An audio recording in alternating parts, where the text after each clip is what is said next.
¿Qué tal? Buenos días. Iniciamos esta hora de nuestro repaso semanal por la actualidad política de las islas. Esta semana se han presentado las enmiendas a los presupuestos de la Comunidad Autónoma para 2015. Hemos sabido además que mejoran los datos sobre el empleo en este archipiélago, aunque las cifras siguen siendo bastante altas. Y siguen también los movimientos internos de los partidos para elaborar las listas electorales con la vista puesta ya en mayo de 2015. De todo ello vamos a hablar con nuestra invitada de hoy, Victoria Ponce, diputada del Partido Popular por Gran Canaria. Señora Ponce, muy buenos días, gracias por acompañarnos. Hola, muy buenos días, Miguel Ángel. Empezamos, si le parece, por ahí. Primera pregunta, ¿tiene ya el Partido Popular candidato para la presidencia del gobierno y por qué no lo tiene? No, aún no tenemos candidato y justamente se celebraba ayer, Comité Ejecutivo Nacional, antes de ayer, y nos enviaban un comunicado que celebramos Convención Nacional del Partido a finales del mes de enero en Madrid, y probablemente en esa fecha ya empiezan a vislumbrarse los nombres de los candidatos. O sea, se sabrá el nombre a finales de enero. Usted, si se tuviera que decantar por alguna de las opciones que se han oído, José Manuel Soria, María del Carmen Hernández Bento, Enrique Hernández Bento, Asier Antona, Victoria Ponce, ¿por quién apostaría? Pues Victoria Ponce, ¿por quién apostaría? Yo creo que no es determinante. De todas maneras, sí que de los pocos líderes que es incuestionable en Canarias es José Manuel Soria, y hasta el momento no, el resto de nombres tengo la suerte de contar con compañeros muy preparados y cualificados, y cualquiera de ellos seguro que haría un gran papel. O sea, que no se va a mojar de momento. No me mojo, no. Bueno, como ya le he dicho, yo apuesto por mi presidente regional, por José Manuel Soria. Bueno, pues en un minuto vamos a hablar del tema de las candidaturas, de todo lo que ha acontecido así durante la semana en el plano político, pero antes nos vamos a ir hasta el Parlamento de Canarias, como cada semana. Ahí está Patricia Santana. Patricia, buenos días. ¿Cómo han transcurrido estos últimos 7 días? ¿Qué tal? Muy buenos días, Miguel Ángel. Pues la semana ha transcurrido con mucha actividad. El pasado 3 de diciembre se conmemoraba en todo el mundo el Día de las Personas con Discapacidad. El dato es significativo: un 10% de la población padece algún tipo de discapacidad. El Parlamento de Canarias ha acogido el acto institucional para hacer más visibles a estos colectivos. Organizaciones como la ONCE, Sermi Canarias o Funcasor han querido dejar ver este 3 de diciembre que las condiciones de vida de las personas con discapacidad han empeorado en los últimos años, dicen que a causa de la crisis económica. Por eso piden más implicación a la clase política. A los representantes del pueblo canario, a quienes les tenemos que exigir un mayor compromiso, en este caso, porque hoy celebramos el Día de la Discapacidad, con las personas con discapacidad. Además, quieren que se cambie la ley de dependencia, para lo que recogerán 500.000 firmas en toda España. La puesta en marcha de una iniciativa legislativa popular con el propósito de recabar en los próximos meses 500.000 firmas de ciudadanos y ciudadanas que permitan llevar esta propuesta de cambio legal a las Cortes Generales para su aprobación. El presidente del Parlamento ha destacado la importante contribución de estas personas a la sociedad y ha pedido una mayor implicación a todos los sectores. Ese caudal humano, mediante el gran pacto social entre las instituciones, el sector privado y la sociedad civil, contribuirá a dar el paso decisivo para emprender por justicia lo que durante demasiado tiempo se ha tomado por caridad, y para aprovechar socialmente un recurso extraordinario cuya disponibilidad no tiene parangón con otros colectivos. Un 10% de la población padece algún tipo de discapacidad. Inés Rojas ha hecho un repaso a la evolución del sector cultural en los últimos años. Como aspecto positivo, la consejera ha destacado la creación del Consejo Canario de la Cultura en febrero de este año. Rojas ha señalado la caída del consumo de productos culturales, motivada por la subida de presión fiscal y la caída del poder adquisitivo de las familias como factores más determinantes. Hasta el 2010, las familias canarias invertían 912 euros anuales en cultura. Consumían, invertían en cultura. A partir del año 2013, esta situación ha sido de 653 euros. Es decir, aquí sí ha habido una bajada. Evidentemente, la crisis ha azotado a las familias. El consejero de Educación ha enumerado aquí en la Cámara Autonómica las restricciones a las que se va a ver obligado su departamento debido al recorte de fondos del Estado. En total, 1.000 millones de euros, ha dicho, en toda la legislatura. Entre las partidas que se van a ver reducidas hasta prácticamente desaparecer están los programas de cooperación territorial. Dice el consejero de Educación que con los recortes del Gobierno del Estado cuesta cuadrar el presupuesto para 2015. Ayudas para libros de texto, prevención del absentismo escolar o becas deberían, según José Miguel Pérez, sufragarse con ayuda del Gobierno central. Pero en palabras del consejero no ocurre así. El grupo mixto opina que en Canarias se sigue la misma línea de austeridad que en Madrid.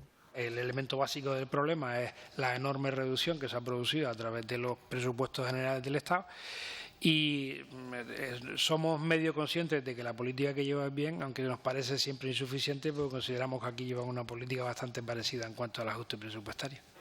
Los grupos que apoyan al Gobierno sostienen que los ajustes obligan a un importante esfuerzo de Canarias. Realizar un análisis completamente dentro del marco general de los presupuestos generales del Estado en cuanto a educación, para saber el esfuerzo, para saber el compromiso del Gobierno de Canarias con el mantenimiento de los servicios esenciales, entre ellos educación. Como vemos, señorías, no solo nos recortan, sino que nos obligan a asistir a un extraño convite, y me refiero a la puesta en marcha de la LONCE y la FP básica, y nos exigen que paguemos la cuenta.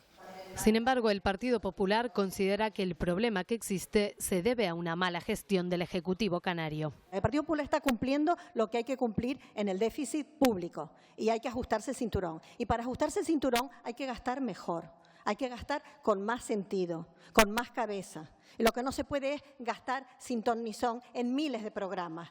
José Miguel Pérez eleva a 1.000 millones de euros la cantidad que ha dejado de percibir Canarias en los 4 años de gobierno de Mariano Rajoy. Solamente en lo que se invierte en educación en la media de las comunidades autónomas implica que llegan de menos al año, cada año 200 millones de euros a Canarias, 200.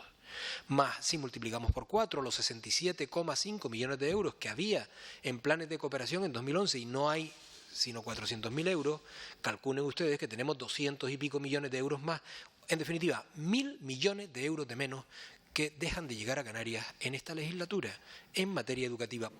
Entre las prioridades citadas por el consejero, la enseñanza en idiomas. En 2 años, dice Pérez, 40.000 alumnos van a beneficiarse del bilingüismo. Serán el doble que hoy. Al Gobierno de Canarias le preocupa el incremento de la violencia de género entre los más jóvenes y que se produce sobre todo a través de Internet y de las redes sociales. El consejero de Igualdad, Francisco Hernández Espínola, ha dicho que las instituciones luchan coordinadas contra este problema social, pero que también es necesaria más implicación por parte de la sociedad. 45 mujeres y 3 niños murieron en 2013 en España víctimas de la violencia de género, un asunto que preocupa a las instituciones que destacan el aumento de esta violencia entre los jóvenes. Escudados en las redes sociales e Internet, acosan y vigilan a sus parejas o a chicas de su entorno. El año pasado, el 112 recibió un centenar de llamadas de chicas menores de edad por casos de violencia de género, una situación que ha alarmado a todos los grupos parlamentarios.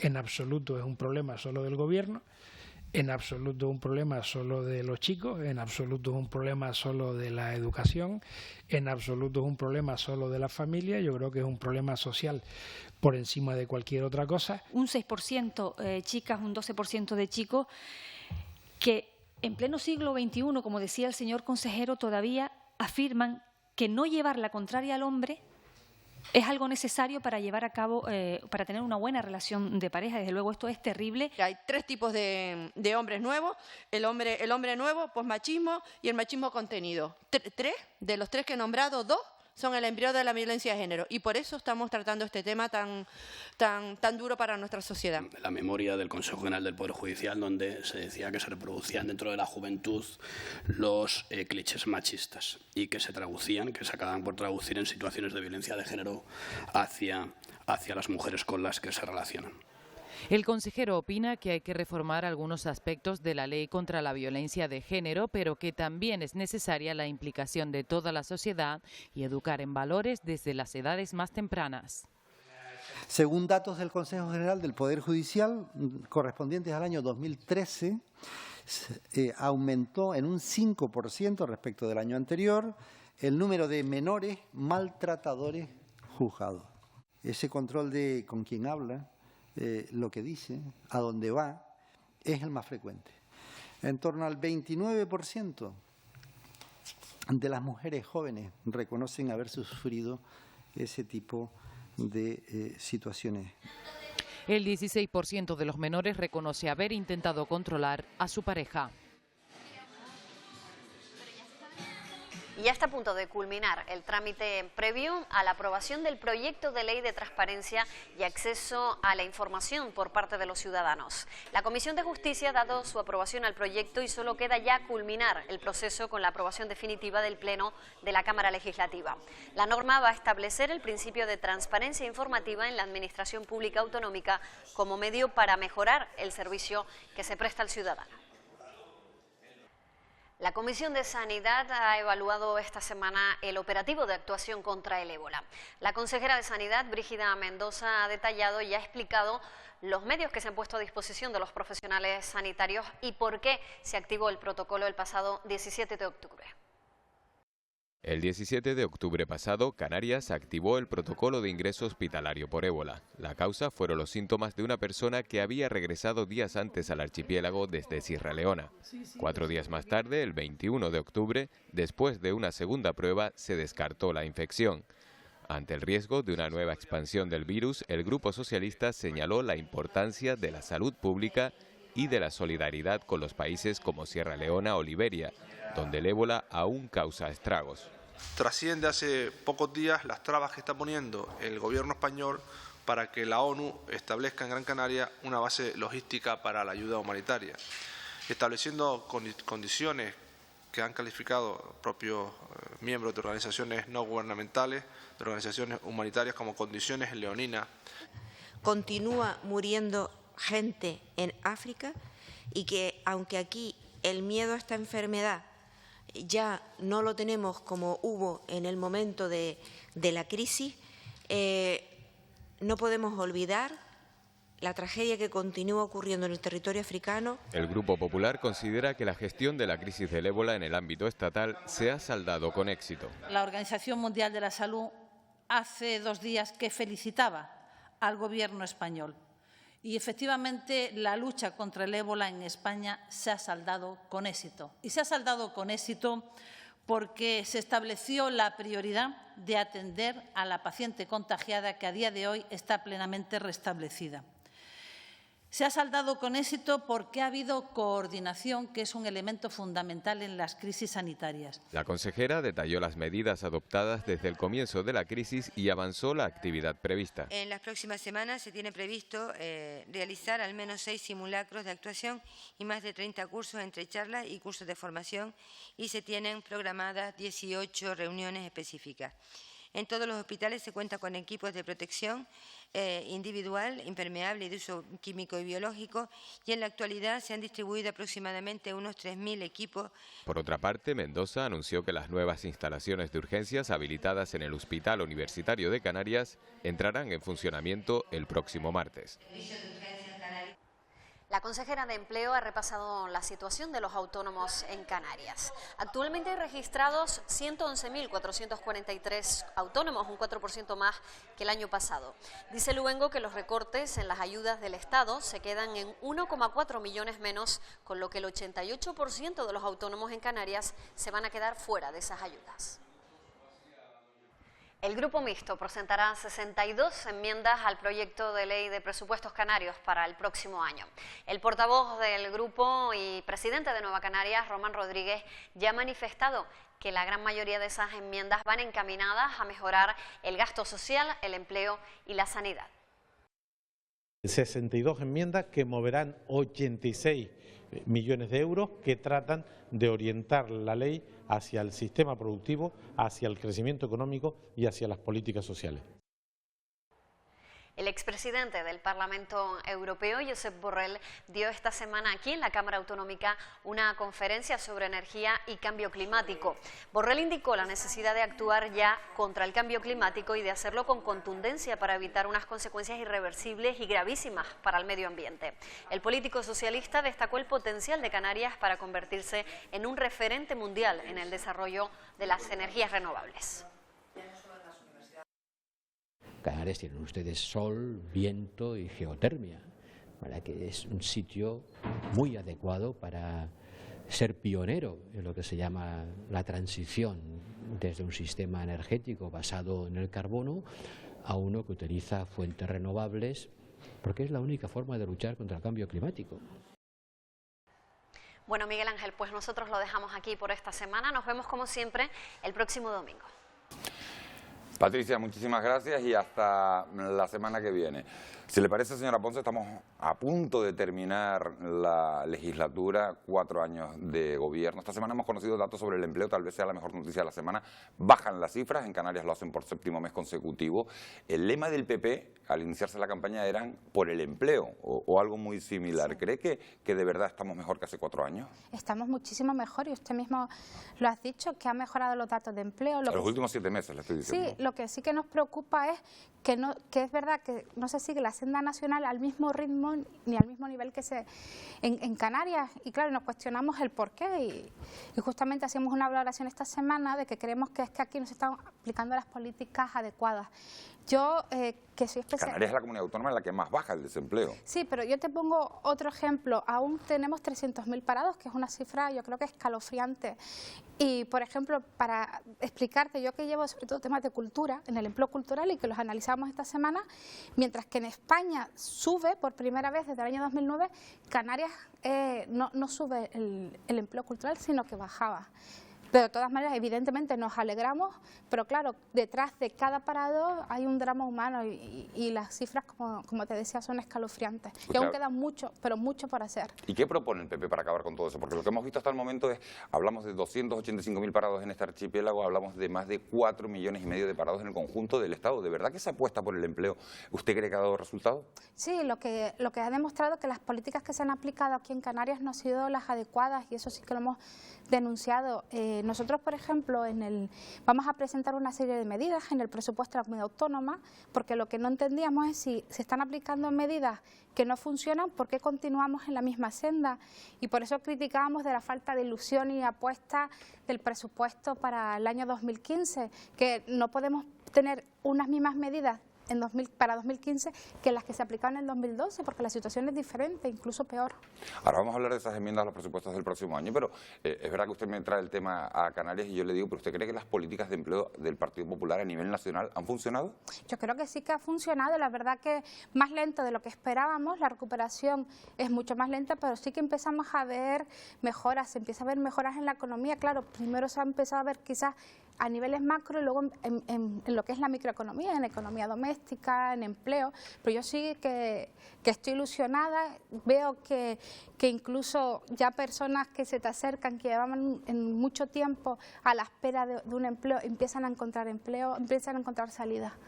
¿Hay razones para el parado que nos esté viendo desde su casa para pensar voy a tener más posibilidades el próximo año? Yo creo que sí, porque claro, la consecuencia de que aumente el consumo o de que mejore la economía, eso supone la creación de empleo. La semana pasada, por ejemplo, en mi ciudad, en Las Palmas de Gran Canaria, sabes que se inauguraba un gran centro del oro y marlín que suponían 150 personas, 59 trabajadores nuevos que se incorporaron al mercado laboral, y la verdad la ilusión con que los chicos estaban en esa inauguración del centro, yo creo que empieza a verse pequeños datos de mejora, pero claro, como te decía, mucho por hacer. Estábamos hablando antes de las enmiendas a los presupuestos de la Comunidad Autónoma del próximo año. ¿Por dónde van las enmiendas que ha presentado el Partido Popular? ¿Por qué no le gustan los presupuestos que ha diseñado el Gobierno? Bueno, pues como te iba diciendo, creemos que es un gobierno, hablamos incluso de cobarde, que arriesga poco, y arriesga o creemos que es cobarde porque aplica las mismas fórmulas que aplicaba hace unos años, no innova, no mejora, y porque creemos que incluso no se llegan a garantizar los servicios públicos. ¿Qué es lo que cree el Partido Popular y por qué es lo que hemos presentado? Hemos presentado, si no me equivoco, 119 enmiendas. En torno a más de 50 van al propio texto articulado, que es para darle más transparencia al presupuesto, para mejorar la gestión, y el resto son enmiendas que hemos utilizado pues de gastos corrientes, de exposiciones, ferias, y hemos utilizado ese dinero, lo hemos movido para sobre todo gasto social. Si te digo las líneas más importantes, por ejemplo, para ayudas a personas que están en una situación de riesgo de perder su vivienda, hemos aumentado también la partida para la prestación canaria de inserción, porque tal y como está en estos momentos la cantidad que se le ha dado, solo llegaría hasta mayo y pasaría como ha pasado en este año, pero luego se quedaría a partir de esa fecha sin dinero. Lo hemos aumentado y también hay medidas en empleo. Ha hablado usted de recortes, usted dice que la situación está bien, pero el Gobierno de Canarias le echa la culpa a Madrid. Dice que los recortes que van llegando por parte del Gobierno del Estado hacen inviable el acometer una serie de políticas. El recorte es de 800 millones de euros cada año por la financiación autonómica. ¿Ustedes van a hacer algo porque ese sistema de financiación se revise? Nosotros siempre lo que decimos en sede parlamentaria, y volvemos a decir que es que quien votó y apoyó esa financiación fue justamente Coalición Canaria, que la aplaudió con las orejas. ¿Pero es injusto el sistema actual? El sistema actual, para ellos vienen denunciando que es injusto. No, digo para el Partido Popular, no le pregunto ni para ellos ni para ustedes. Yo lo que te puedo decir es que aumentan inversiones para Canarias en un 12% y se ha demostrado que es falso lo que han venido diciendo. Miguel Ángel, ese papel constantemente victimista del Gobierno de Canarias, de echar la culpa al Gobierno de España, yo creo que no, que ya aburre y que ya no se lo cree nadie, que cansa. Estos titulares siempre tremendistas para tapar. Pero usted póngase en el sitio de un espectador. Usted dice que el Gobierno de Canarias no defiende los servicios esenciales públicos. El Gobierno de Canarias dice que todo su esfuerzo está centrado en mantener esos servicios esenciales públicos.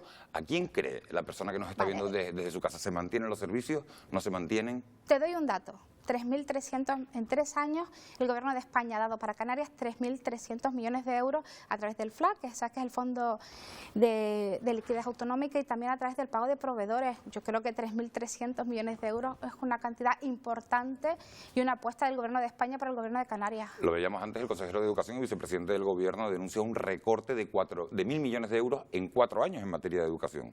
A ver, es cierto que la verdad que desconozco el dato porque no soy miembro de la Comisión de Educación y es verdad que en determinadas áreas ha habido recortes, pero en ningún caso no justifica que el consejero de Educación, que es algo que a mí personalmente me extraña, nunca le escucho hablar de la excelencia, nunca le escucho de hablar de medidas por esos chicos que no tienen ilusión y que abandonan los estudios, sino que casi toda su política se ha centrado pues en los desayunos escolares, que está muy bien, que se ha hecho una importante labor, pero yo creo que eso sería más bien que hubiera llevado desde el área social. Bueno, hablado también mucho de la reforma educativa del ministro Wert, que yo no sé si a usted le gusta, si no le gusta. A mí sí me gusta porque yo creo y apuesto en la excelencia. Incluso sabe usted que todas esas medidas, quien va a asumir el coste va a ser el Gobierno de España. Lo que pasa es el no por el no, todo ha sido el atacar al Gobierno de España, como le decía, estos titulares tremendistas y no hablar de lo que realmente les importa a los canarios, que es hablar de paro o de empleo.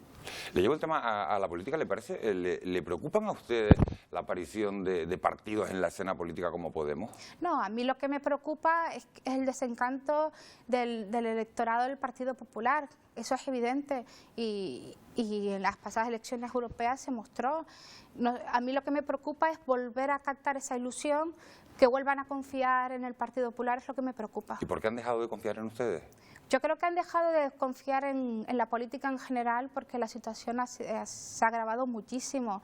Y luego también no solo no ayuda los casos de corrupción que condeno y detesto y aborrezco, sino que también la mentira y la falsedad que se ha convertido en algo común entre políticos. Y me remito al caso de la consejera Inés Rojo, lo que pasó en el Parlamento la semana pasada. Usted fue quien le hizo la pregunta sobre el Museo Canario, fue cuando la consejera le preguntó, recordamos que decía la consejera que estaba en contacto con Chili Naranjo y bueno, la persona fallecida en 1901. A partir de ahí se han sacado un montón de anécdotas. Ustedes, lo serio, la parte seria, van a pedir la interpelación, van a poner una interpelación a la consejera y van a pedir su reprobación. Exacto, es que Ángel no solo mintió en una ocasión en esa pregunta, en esos... ¿No lo asumen ustedes como un error, que se haya equivocado de nombre, como dijo la consejera el día siguiente? No lo asumo como un error porque, primero, si tú lo asumes como un error, lo normal es que ella hubiera pedido disculpas públicamente y aún no lo ha hecho. Segundo, porque ella incluso trata de culpabilizar al Cabildo de Gran Canaria por la situación del museo, cuando el Cabildo de Gran Canaria en los últimos 2 años ha dado 1 millón de euros para el Cabildo.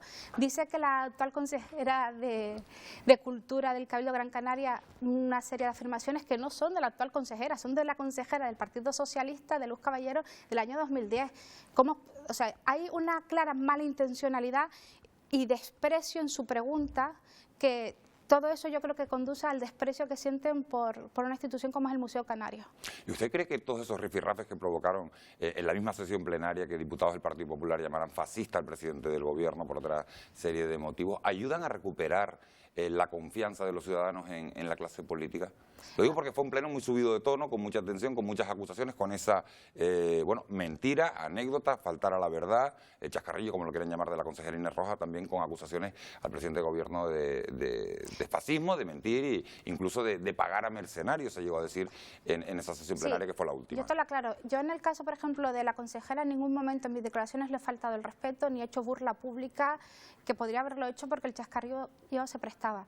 Y en cuanto a lo que me comentas, es verdad que mi compañera diputada por la isla de Lanzarote, Astrid Pérez, comentó la situación grave que ella vio, porque sabes que ella también es consejera del Cabildo de Lanzarote, sí. Y comentó pues la situación que se vio de amenazas, que el propio presidente del Cabildo reconocía que no podía garantizarle la seguridad y que aún así continuaba con la sesión plenaria, y la verdad que estamos acostumbrados que se esté llamando constantemente a la violencia, y nuestras sedes en Miguel Ángel han sido atacadas. ¿Usted cree que un gobierno llama a la violencia, que peguen o agredan a determinados diputados? ¿Y tú qué consideras cuando decías? No, le pregunto, no, de verdad que no le hago ninguna valoración. Y te hago una pregunta y que cierra una respuesta. ¿Quién era quien decía que iba a haber movida o que iba a haber jaleo cuando empezaran las prospecciones? ¿Y quién dice que si están atacándonos, que si esta es la agresión mayor a Canarias, disparate tremendo, que agresión mayor a Canarias después de la conquista? Yo te cuento lo que ha pasado. Bueno, es un argumento político, no es llamar a que nadie le pegue a nadie. No, yo no digo en ningún momento que llame, pero sí que incita a caldear el clima. A caldear. Es que no ha habido un debate sereno, que es lo que hemos pedido, un debate tranquilo, sereno. Si tú escuchas a mi compañero, a Enrique Hernández Bento, que es el secretario de Estado de Industria, yo nunca he visto a Enrique Hernández Bento ni alterado, y mira que se le ha acusado de cosas muy graves, pero muy graves. Y él siempre desde la serenidad, tranquilidad, y los que se han puesto del otro lado han sido otros. Casi estamos terminando la entrevista, pero me gustaría hacerle una última pregunta sobre el petróleo. Ese anuncio que ha hecho el Gobierno de Canarias esta semana de recurrir por la vía penal, de ir contra las personas que hicieron los informes medioambientales en Baleares y en Canarias, porque dice que esos informes no tienen nada que ver uno con el otro, que no se han tomado en cuenta los mismos riesgos o peligros en los dos informes. ¿Qué le parece? ¿Qué valoración hace? Pues yo la valoración que hago es que Paulino Rivera ha descarriado, porque es que no tiene nada que ver la situación de Baleares con Canarias. En Baleares está en una fase inicial, que es la primera fase, y en Canarias estamos en segunda fase. Aparte, no se ha cerrado el expediente, es solo un documento más que se va a añadir a ese informe de impacto medioambiental. Y es mentira cuando dicen que solo en Canarias se han autorizado las prospecciones. En los últimos años, porque me he informado, es verdad que en Málaga fue negativo, pero en Tarragona y en País Vasco positivo. Por eso que basta ya de mentir. Ahí no gobierna con mayoría absoluta el Partido Popular, en Baleares sí. Sí, pero... Te lo pregunto, pero porque ese es el argumento que se ha utilizado, que es un tema partidista. No, de igual manera que decían que se iban a hacer a 9 kilómetros, que íbamos a tener plataformas... ¿Usted cree que no tiene que ver nada la política con esto, la toma de decisión? No, yo creo que sí, el comportamiento de Paulino Rivera sí tiene que ver con la política, porque si recordamos lo que opinaban Paulino Rivera y José Miguel Pérez hace unos años, dista mucho de lo que opinan ahora. Y ellos sí que han cambiado. El Partido Popular ha mantenido, el Partido Popular en Canarias, siempre la misma idea, es conocer si hay o no hidrocarburos en Canarias. Es que claro, la primera mentira es que aún no sabemos qué es lo que hay. No, yo le pregunto por la diferencia de postura entre el PP de Baleares y el PP Canario. El PP de Baleares dice, no queremos ni siquiera saber si lo hay, y el PP Canario sí queremos saber. Sí, pero es que a mí lo que me importa es, yo soy diputada por Gran Canaria, soy canaria, y a mí lo que me importa es lo que ocurre en mis islas. Y yo sí que quiero y ojalá que haya hidrocarburos, que ojalá que sí que exista, porque hemos tenido los mejores datos en turismo, como bien sabes, y eso no se ha visto reflejado. Y otra cosa, turismo y en todo caso, si en el momento hay extracción de petróleo, es más que compatible, porque existen miles de ejemplos en todo el mundo. Bueno, pues el mensaje queda claro, Victoria Ponce. Muchísimas gracias por haber estado aquí esta mañana. La voy a invitar a que se quede un instante con nosotros para ver una entrevista más personal que le hacemos, como siempre, a uno de los 60 diputados del Parlamento de Canarias. Es un test rápido, preguntas rápidas, respuestas cortas. Esta semana nos hemos ido hasta el banco de los diputados del Grupo Parlamentario Socialista. Lo mejor, obviamente, es ser el representante de tu isla, porque la circunscripción es insular, en el Parlamento de Canarias, y ser representante de todos los canarios, en el máximo órgano de representación de esta comunidad. Lo peor, no creo que haya nada malo, ¿no? Aquí nadie está obligado a ostentar el cargo de parlamentario. Yo creo que no soy objetivo y, por tanto, yo creo que son ustedes, los medios de comunicación, los que deberían de otorgar ese galardón. Por el peor le respondo lo mismo, son ustedes los que tendrían que decir quién es el peor o la peor parlamentaria según el examen que hacen ustedes. Yo creo que, como en el Congreso de los Diputados, no, yo creo que el parlamentario no tiene horario. O sea, el parlamentario cuando toma posesión de su cargo, sabe que tiene que estar las 24 horas al servicio de los ciudadanos que representan. El mejor control es la jura o promesa que se hace al tomar posesión del cargo, ¿no? Y por tanto cada uno sabe cuáles son sus obligaciones, con independencia de que los grupos parlamentarios tenemos nuestras normas de organización interna. Eso habría que preguntárselo a aquellos que han dicho que ni lo conocían y resulta que están saliendo acostados en sillones de la casa del Le Petit Nicolás, como le llaman algunos, o otros que también dicen no conocerlo y resulta que le hacían cartas de recomendación. A esos señores y señoras habría que preguntarles si se creen o no lo que dice el señor Nicolás. Tengo un gran defecto, es que no desayuno, por tanto, ni solo ni en compañía, ¿no? Ni cava ni champán, un buen vino blanco de Lanzarote. Y por cierto, no puedo decir champán porque no lo tenemos registrado. Tenemos un gran vino espumoso de Lanzarote. No tengo mascota. La tuve y fue tal el mal rato que pasé cuando falleció mi perro que no pienso volver a tener mascota. Pues una noticia, por ejemplo, ha desaparecido la pobreza en el mundo. Bueno, pues esas eran las respuestas del diputado de esta semana. Señora Ponce, antes de que se marche, para terminar, un deseo de aquí al mes de mayo, que se celebren las elecciones, o hasta abril, que se disuelva el Parlamento. Pues mira, si me permites, no uno, dos. Primer deseo, que sigan bajando las cifras de paro en Canarias, y segundo deseo, ojalá que encontremos hidrocarburos en Canarias. Bueno, Victoria Ponce, muchísimas gracias. Insisto por haber estado esta mañana de domingo con nosotros en este programa, en esta casa, en Televisión Canaria. Un placer. Igual. Y a ustedes también agradecerles que hayan estado un domingo más al otro lado de la pantalla. Recuerden que tienen una dirección de correo electrónico, parlamento@tvcanaria.tv, para ponerse en contacto con nosotros, para que nos hagan llegar cualquier idea, cualquier sugerencia, cualquier dato que crean que debemos incluir en este programa. Nosotros, si les apetece, volvemos a encontrarnos el próximo domingo a la misma hora. Gracias por su compañía. Feliz día.